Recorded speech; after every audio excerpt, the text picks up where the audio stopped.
और मजिस्ट्रियल जांच हो, जांच के समय सीमा को भी बताया जाना चाहिए, उन्होंने कहा। साथ ही गृह मंत्री नरोत्तम मिश्रा का बयान, जब संवेदनशील मामले पर राजनीति करने की बात आई, जिस पर उन्होंने कहा कि कांग्रेस इस हरकत से बाज आए, कांग्रेस संवेदनशील विषयों पर राजनीति न करे। तो कुल इस विषय को लेकर जिस तरह की परिस्थितियां बन रही हैं, हालांकि प्रशासनिक स्तर पर तो कार्रवाई हो ही रही है, साथ ही विधानसभा में भी इस विषय की गूंज सुनाई दी, जहां पर पीसीसी चीफ कमलनाथ ने कहा कि 18 साल की सरकार के कार्यकाल में अत्याचार ही बढ़े हैं। एनसीआरबी के आंकड़ों का भी उन्होंने हवाला दिया और इस विषय को लेकर गृह मंत्री नरोत्तम मिश्रा ने कहा कि संवेदनशील मामलों पर कांग्रेस अपने राजनीति करने से बचे। ये मामला संवेदनशील है और ऐसे मामले में कांग्रेस को राजनीति नहीं करनी चाहिए। गृह मंत्री नरोत्तम मिश्रा का बड़ा बयान। साथ ही विधानसभा में इस विषय को लेकर कमलनाथ ने कहा कि 18 साल की सरकार में अत्याचार बढ़े हैं और एनसीआरबी के आंकड़ों का भी उन्होंने हवाला दिया, जबकि गृह मंत्री नरोत्तम मिश्रा ने इस विषय को लेकर कांग्रेस को चेताया कि ऐसे मामलों में संवेदनशील विषयों पर राजनीति करने से कांग्रेस को बचना चाहिए। आपको बता दें कि महू में आदिवासी युवती की मौत पर हुए बवाल के मामले में कांग्रेस की तरफ से सरकार पर कई गंभीर आरोप लगाए गए कि सरकार इस विषय को लेकर गंभीरता से काम करे। साथ ही इस विषय को लेकर कांग्रेस ने सरकार को फेलियर तक करार दिया, सरकार का फेलियर इससे बताया है। जबकि इस पूरे मामले को लेकर विधानसभा में भी बयानबाजी का दौर जारी है और सदन के बाहर भी लगातार विपक्ष सरकार को घेरा और सरकार की तरफ से इस पूरे मामले पर विपक्ष पर यह आरोप लगाया जा रहा है कि विपक्ष इस विषय को अपने राजनीतिक लाभ के लिए इस्तेमाल कर रहा है, जबकि ऐसे गंभीर विषयों में, ऐसे संवेदनशील मामलों में कांग्रेस को राजनीति करने से बचना चाहिए। बड़ा बयान गृह मंत्री द्वारा दिया गया और प्रदेश के गृह मंत्री नरोत्तम इस विषय को लेकर बोल रहे थे। नरोत्तम मिश्रा ने इस विषय को लेकर स्पष्ट किया कि कांग्रेस ऐसे संवेदनशील मामलों को लेकर राजनीति करने से बचे। 18 साल की सरकार में अत्याचार बढ़ने की बात एनसीआरबी के आंकड़ों का हवाला देकर सदन में बोल रहे थे पीसीसी चीफ कमलनाथ, जिन्होंने कहा कि 18 साल की सरकार के कार्यकाल में अत्याचार बढ़े हैं। इस विषय को लेकर ज्यादा बातचीत करेंगे हमारे सहयोगी अनुराग श्रीवास्तव से। अनुराग, विषय की गंभीरता को लगातार हम दिखा रहे हैं कि कितना बड़ा यह मामला होता जा रहा है, लेकिन इस विषय को लेकर सदन के अंदर भी और अब बाहर भी आरोप प्रत्यारोप लग रहे हैं। ये एक तरफ गृह मंत्री कह रहे हैं कि संवेदनशीलता कांग्रेस को दिखानी चाहिए, तो दूसरी तरफ कमलनाथ ये कह रहे हैं कि सरकार का जो 18 साल का कार्यकाल है, एनसीआरबी का आंकड़ा उसे दर्शा रहा है कि अत्याचार किस हद तक बढ़े हैं। बिल्कुल, देखिए विधानसभा में भी जो महू में आदिवासी की मौत हुई है और जो युवती के साथ मामला घटा है, उसके बाद ये पूरा मामला विधानसभा में भी गूंजता हुआ नजर आ रहा है। हालांकि बीजेपी और खुद गृह मंत्री नरोत्तम मिश्रा इस पूरे मामले को बेहद ही संवेदनशील बता रहे हैं और इस पर राजनीति नहीं करने की अपील कर रहे हैं। लेकिन अब ये पूरा का पूरा मामला राजनीतिकरण हो चला है, क्योंकि कांग्रेस के साथ आदिवासी संगठन जयस ने भी ऐलान कर दिया है कि अब वो इस पूरे मामले को लेकर सड़कों पर विरोध प्रदर्शन करेंगे और इस बात की जानकारी सरकार से मांगी जाएगी कि किन हालातों में इस आदिवासी युवक की मौत हुई और किन परिस्थितियों में पुलिस को फायरिंग करना पड़ी। हालांकि राज्य सरकार ने पूरे मामले के मजिस्ट्रियल जांच के आदेश दे दिए हैं, लेकिन जो कमलनाथ हैं उन्होंने सरकार से इस बात को लेकर जवाब मांगा है कि इसको लेकर एक निश्चित समय सीमा बताई जाए कि मजिस्ट्रियल जांच कब तक पूरी होगी। हालांकि प्रश्नकाल की शुरुआत में ये मामला गूंजा था, लेकिन अब शून्यकाल के दौरान भी इस मुद्दे पर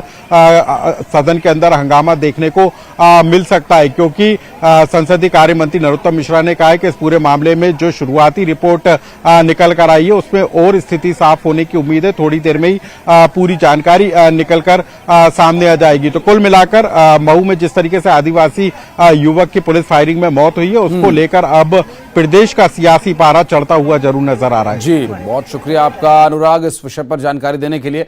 और बता दें आपको कि इंदौर के महू में आदिवासी युवती की मौत के मामले पर बवाल लगातार जारी है। परिजनों ने पहले डोंगर गांव चौकी के सामने शव को रखकर चक्का जाम किया और उसके बाद चौकी पर पथराव कर दिया, जिसमें 13 पुलिस कर्मचारी घायल हो गए और पुलिस फायरिंग में एक आदिवासी युवक की मौत हो गई। बताया जा रहा है कि इस प्रदर्शन में जयस के कार्यकर्ता भी शामिल थे। इसके बाद पुलिस ने हवाई फायरिंग की, आंसू गैस के गोले दागे ताकि लोगों को तितर बितर किया जा सके। लाठीचार्ज तक करना पड़ा। अब हालात काबू में बताया जा रहा है, जबकि अधिकारियों ने भी मोर्चा संभाल लिया है।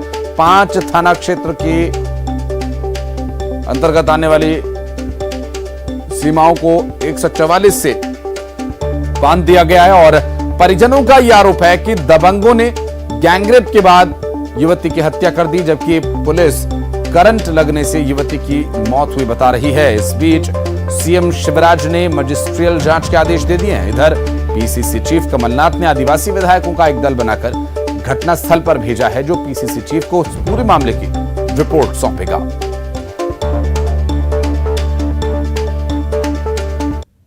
बताया हम घूमना निकल गया था रोड पे, नमांगा हो रहा था तो रुक गए वहाँ पे।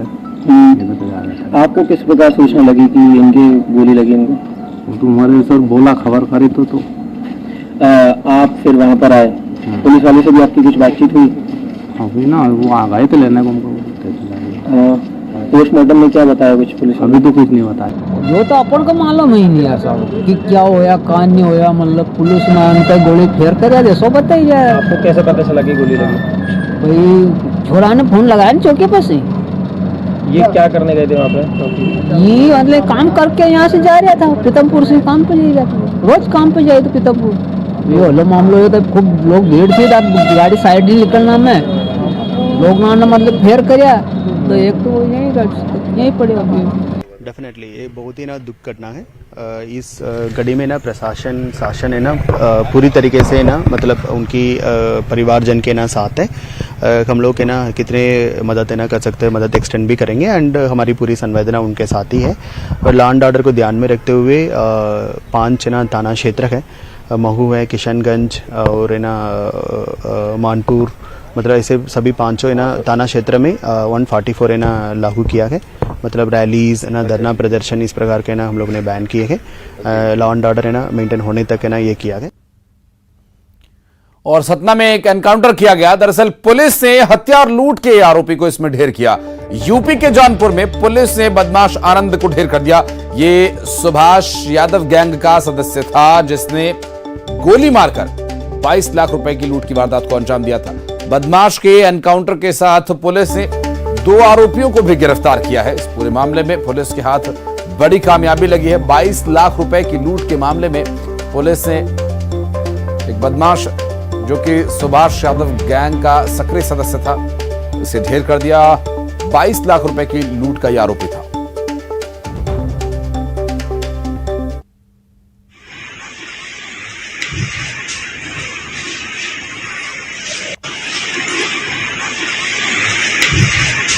आपको बता दें कि ये बदमाश जहां पर इसके साथ मुठभेड़ हुई, वहां से 2 और बदमाशों को गिरफ्तार किया गया है, जिन्हें पुलिस ने इस वक्त अपने गिरफ्त में रखा है। 2 तस्वीरें इससे जुड़ी हम आपको दिखा रहे हैं। पुलिस को बड़ी कामयाबी हाथ लगी है। 22 लाख रुपए की लूट की वारदात को इन्होंने अंजाम दिया था और साथ ही कई अन्य इन पर मामले दर्ज थे, जिसमें जो आरोपी जिसको कि एनकाउंटर के दौरान ढेर कर दिया गया, इस पर हत्या के भी कुछ मामले थे। हत्या और लूट के कई मामलों में ये वांछित था और पुलिस के हाथ बड़ी कामयाबी उस वक्त लगी जब पुलिस ने एनकाउंटर के दौरान इसे ढेर कर दिया। दरअसल गिरफ्तार करने के लिए पुलिस प्रयास कर रही थी, लेकिन एनकाउंटर के दौरान इसकी मौत हो गई गोली लगने की वजह से और एनकाउंटर में बदमाश मारा गया। हालांकि 2 इसके जो अन्य साथी थे उन्हें पुलिस ने जरूर गिरफ्तार कर लिया है और इस पूरे मामले में पूछताछ कर और इनसे जुड़े कुछ अन्य मामलों का खुलासा करने के प्रयास में पुलिस जुटी हुई है। अब 22 लाख रुपए की लूट का भी जो ताजा मामला था, उस विषय में इनकी तलाश चल रही थी, वांछित थे और कई अन्य हत्या और लूट के मामलों में भी ये आरोपी हैं। और मध्य प्रदेश विधानसभा की कार्यवाही 10 मिनट के लिए स्थगित कर दी गई है। दरअसल विपक्ष के हंगामे के चलते कार्यवाही को स्थगित करना पड़ा। आपको बता दें कि सदन में विपक्ष का हंगामा हुआ, जिसकी वजह से सदन की कार्यवाही को 10 मिनट के लिए स्थगित करना पड़ा है। मध्य प्रदेश से बड़ी खबर, विधानसभा का सत्र इस वक्त जारी है, जिसे अभी फिलहाल विपक्ष के हंगामे की वजह से 10 मिनट के लिए स्थगित करना पड़ा। दरअसल महू का भी विषय यहां पर चर्चा में बना हुआ है और विपक्ष के हंगामे के चलते कार्रवाई 10 मिनट तक के लिए स्थगित हुई है।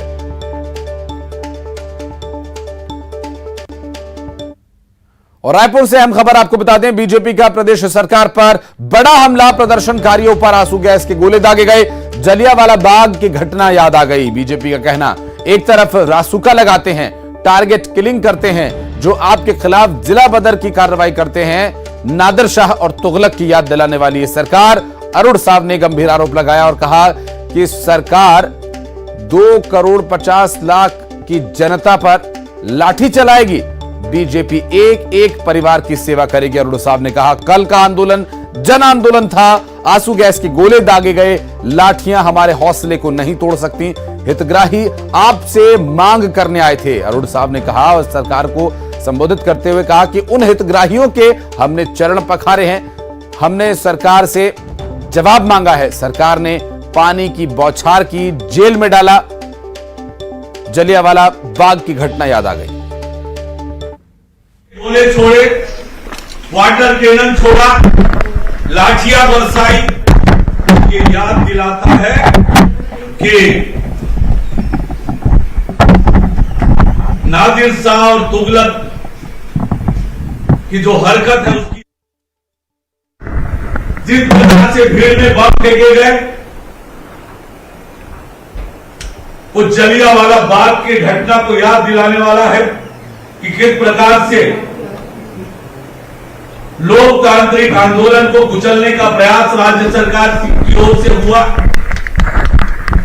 अरे ये हितग्राही हैं, अपने अधिकार के मांग को लेकर आपसे गुहार करने आए हैं। ये चरित्र बताता है भारतीय जनता पार्टी और कांग्रेस का चरित्र कैसा है। एक तरफ उन हितग्राहियों के हमने चरण पखारे, उनका अभिनंदन किया, स्वागत किया, और आपने उन पर लाठियां बरसाई, गोले दागे, पानी की बौछार की। जिस जनता ने आपको मुख्यमंत्री बनाया उस जनता पर अपने अधिकार के लिए लड़ने आते हैं तो उन पर लाठियां बरसाते हैं, गोले दागते हैं। हिंदुस्तान में कहीं ऐसा नहीं होगा कि भीड़ पर बम फेंके जाएं, अश्रु बम फेंके जाएं भीड़ पर। एक तरफ आप टारगेट किलिंग करते हैं बस्तर में, रासुका लगाते हैं, जिला बदर की कार्यवाही करते हैं। ये क्या दर्शाता है आपका? कैसी तानाशाही पूर्ण कार्यवाही करेंगे आप? छत्तीसगढ़ की 2.5 करोड़ जनता के लिए कोई आपकी जवाबदारी नहीं है? जिस जनता ने आपको मुख्यमंत्री की कुर्सी पर बिठाया, केवल एक परिवार की सेवा करेंगे आप? वो 2.5 करोड़ जनता को लाठी चलाएंगे, टारगेट किलिंग करेंगे, जिला बदल की कार्यवाही करेंगे, जो आप पर आपके खिलाफ आवाज उठाए, जनता की मांगों को लड़कर लड़े। कल का आंदोलन विशुद्ध रूप से जन आंदोलन था। और धनंजय सिंह ठाकुर जी हमारे साथ कांग्रेस से जुड़ गए हैं। सर, न्यूज 18 में स्वागत है आपका। केदारनाथ गुप्ता जी भी हमारे साथ बीजेपी से हैं, लेकिन मैं पहले धनंजय जी से जवाब लेना चाहूंगा। अरुण साहब कह रहे हैं धनंजय जी कि विशुद्ध रूप से जन आंदोलन को जिस तरह से दबाने की कोशिश की गई, जलियांवाला बाग की घटना याद आ गई।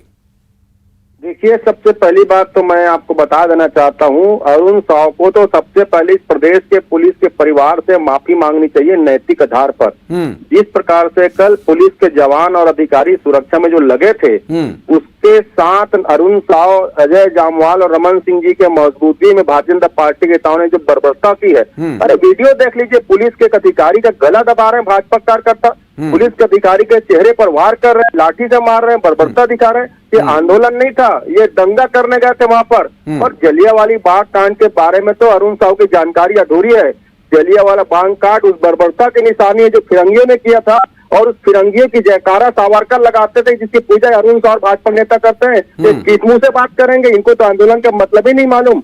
अगर शांतिपूर्वक आंदोलन होता तो आज जितने मीडिया चैनल में चल रहे ना, पुलिस के अधिकारी को जो गला दबाया जा रहा था, ये सबने देखा। इसके लिए तो सबसे पहले अरुण साव को इस प्रदेश के पुलिस के परिवार से, पुलिस के जवानों से, पुलिस के अधिकारी कर्मचारियों से माफी मांगनी चाहिए, पहली बात। दूसरी बात, प्रधानमंत्री आवास योजना नरेंद्र मोदी सरकार की योजना है। इसी छत्तीसगढ़ में 16 में इस योजना की शुरुआत हुई थी। लक्ष्य था 4 करोड़ मकान बनाने का।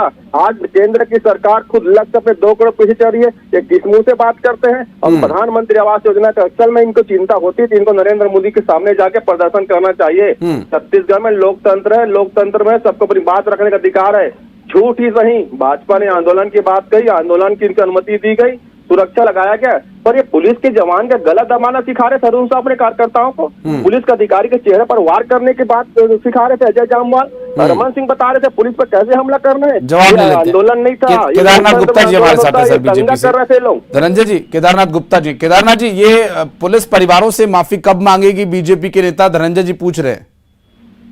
देखिए, बहुत स्पष्ट बात है। जिस हिसाब से कल अश्रु गैस के गोले फेंके गए और बिना देखे, ये अश्रु गैस के गोले कहाँ फेंकना है, कहाँ भीड़ है, आप देखें बैरिकेड के पीछे से एक जवान गोला फेंक रहा है। वो गोला कहाँ जा रहा है? किसी के सर पर फूट रहा है, किसी की आंख पर फूट रहा है। ये सब बातों का शासन से कोई लेना देना थोड़ी है। ये मेरे मित्र धनंजय बात कर रहे हैं कि गला दबा दिया, ये तब कहीं कुछ नहीं हुआ। धक्का मुक्की में ऐसा लगता है कोई हाथ कहीं चला गया, पर जो गोले फेंके गए, किसी का सर फट जाता, किसी का भेजा बाहर आ जाता, किसी की मृत्यु हो जाती, इन कांग्रेसियों को उससे कोई लेना देना नहीं। अरे ये बेतुके लोग हैं, बेतुकी बात करते हैं। क्या ऐसे बम फेंकने का ये सरकार समर्थन करती है? क्या कांग्रेस के लोग इस बात का समर्थन करते हैं कि ऐसे बम फेंके जाने चाहिए? ये कहाँ सावरकर जी की बात करते हैं? इनको तो नाम भी ढंग से लेना नहीं आता। ये कहते हैं अजय जामवाल जी तो कल बैठक में नहीं थे, कल सभा में नहीं थे, उनका नाम। ये खाली झूठ और फरेब की बात करने वाले लोग हैं। ये छत्तीसगढ़ियाओं पर इन्होंने कल बम फेंका है और बिना देखे बम फेंका है। मैं कहता हूं ऐसे नृशंस काम करने वाली सरकार आज ये नहीं बोल रही है कि उसको हमें खेद है, ऐसा नहीं होना चाहिए। ये नहीं कह रही है, उल्टा कहती है कि भाजपा के लोग हमको माफी मांगे। ये सरकार का काम है। अरे क्या दंगा करने गए थे तो कैसे रोकते? ठाकुर साहब कह रहे हैं आप दंगा करेंगे तो रोकना पड़ेगा। वो दंगा दिख रहा था। किसके हाथ में लाठी था, किसके हाथ में पत्थर था, किसने पत्थर चला दिया, कौन सा दंगा था? ये खाली भ्रम फैलाने का काम कर रहे हैं। जैसे इनके मुख्यमंत्री कहते हैं फिर से सर्वे कराओ। अरे जो सर्वे कराया उसको तो पूरा कर लो जी। खाली भ्रम फैलाने का काम कांग्रेसी कर रहे हैं। ठीक है, जनता जान गई है और समय निकट है, बोरिया बिस्तर बांध लें। समय कम है सर, और बहुत बहुत शुक्रिया आप दोनों का हमारे साथ जुड़ने के लिए। और आगे इस पर क्या स्थिति रहेगी जरूर अपडेट अपने दर्शकों तक हम पहुंचाते रहेंगे। बहुत बहुत शुक्रिया। और बढ़ते आगे आपको बता दें कि जगदलपुर से एक बड़ी खबर आ रही है। 75 साल की बुजुर्ग महिला कोरोना पॉजिटिव पाई गई है। आपको बता दें कि एंटीजन किट से जांच की गई और जांच के बाद इस बात की पुष्टि हुई है कि ये बुजुर्ग महिला कोरोना पॉजिटिव है। जगदलपुर शहर के रहने वाली बुजुर्ग महिला बताई जा रही है, जिसकी उम्र है 75 वर्ष के आसपास, और बुजुर्ग महिला को होम आइसोलेट किया गया है। परिवार के अन्य सदस्यों की भी कोरोना जांच की जाएगी। जगदलपुर से एक अहम खबर, 75 वर्षीय एक बुजुर्ग महिला कोरोना पॉजिटिव पाई गई है और रैपिड एंटीजन किट से इस महिला का टेस्ट किया गया जो पॉजिटिव पाया गया। और जानकारी ये मिल रही कि प्रशासन अब उनके परिवार के अन्य लोगों की भी जांच करेगा। बुजुर्ग महिला को फिलहाल आइसोलेट कर दिया, होम आइसोलेशन में बुजुर्ग महिला को रखा गया है।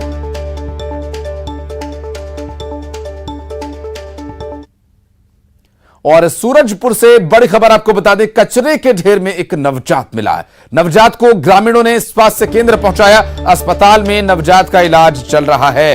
करौटी गांव का यह पूरा मामला और जांच में फिलहाल पुलिस जुटी हुई है। इस पूरे घटनाक्रम को लेकर ये जानने का प्रयास किया जा रहा है कि नवजात को आखिर यहां छोड़कर कौन गया। फिलहाल नवजात का अस्पताल में इलाज चल रहा है। करौटी गांव का यह पूरा मामला, जांच में पुलिस जुटी हुई है। सूरजपुर से इस वक्त की बड़ी खबर, कचरे के ढेर में एक नवजात मिला है जिसे ग्रामीणों ने स्वास्थ्य केंद्र पहुंचाया और इलाज उसका वहां चल रहा है। आपको बता दें कि अभी पुलिस इस पूरे मामले की छानबीन कर रही है कि आखिर इस बच्चे को यहां कौन छोड़कर गया है। और कचरे के ढेर में बच्चे को फेंका गया था।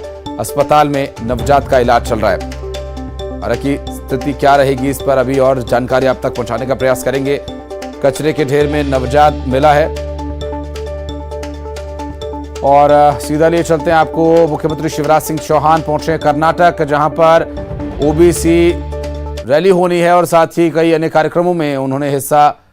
अभी रोड शो इस वक्त चल रहा है। आपको बता दें यहां मुख्यमंत्री शिवराज सिंह चौहान कर्नाटक पहुंचे हैं रोड शो में हिस्सा लेने के लिए। और इस रोड शो में मुख्यमंत्री शिवराज सिंह चौहान आगामी चुनावों को लेकर चुनाव प्रचार जो है इस वक्त अब जोर पकड़ता हुआ कर्नाटक पहुंचे मुख्यमंत्री शिवराज सिंह चौहान रोड शो में इस वक्त हिस्सा ले रहे हैं और ओबीसी सम्मेलन किया जाना है उसमें भी शिरकत करेंगे और back to back road shows Bharatiya Janata party के यहां पर होने हैं और उनमें से एक रोड शो में इस वक्त मुख्यमंत्री शिवराज सिंह चौहान पहुंचे हैं। तस्वीरें हम आपको कर्नाटक से दिखा रही हैं। मुख्यमंत्री शिवराज सिंह चौहान इस रोड शो में पहुंचे हैं और काफी बड़ा और भव्य इस रोड शो को बनाने का प्रयास किया गया है, जहां पर ढोल ताशे बज रहे हैं। भारतीय जनता पार्टी के झंडे के साथ साथ इसमें भगवा झंडा भी दिखाई दे रहा है और कर्नाटक में इस वक्त ये रोड शो नगाड़े और ताशे यहां पर बज रहे हैं। कर्नाटक के दौरे पर मुख्यमंत्री शिवराज सिंह चौहान रोड शो में हिस्सा लेते हुए आगामी चुनावों को देखते हुए काफी महत्वपूर्ण ये रोड शो रहेगा। और इसके अलावा आज एक ओबीसी सम्मेलन भी भारतीय जनता पार्टी ने बुलाया है और इसमें मुख्यमंत्री शिवराज सिंह चौहान हिस्सा लेंगे। क्या कुछ वहां पर ओबीसी वर्ग को साधने के लिए मुख्यमंत्री शिवराज सिंह चौहान कहेंगे, ये भी आपको दिखाएंगे। फिलहाल आपको बता दें कि बेलगावी में ओबीसी सम्मेलन होगा जिसमें कि मुख्यमंत्री शिवराज सिंह चौहान हिस्सा लेंगे। इसके अलावा अभी जो ये रोड शो है, ये रोड शो आप देखिए इस वक्त सीधी तस्वीरें हम आपको दिखा रहे हैं। विजयनगर में ये रोड शो चल रहा है जहां पर भगवा झंडे, बीजेपी के झंडे साथ साथ लहराए जा रहे हैं। ताशे और नगाड़े बजाकर इस रोड शो को भव्य बनाने का प्रयास। और एक बहुत छोटे से ब्रेक के लिए हम यहां रुक रहे हैं, जल्द लौटते हैं।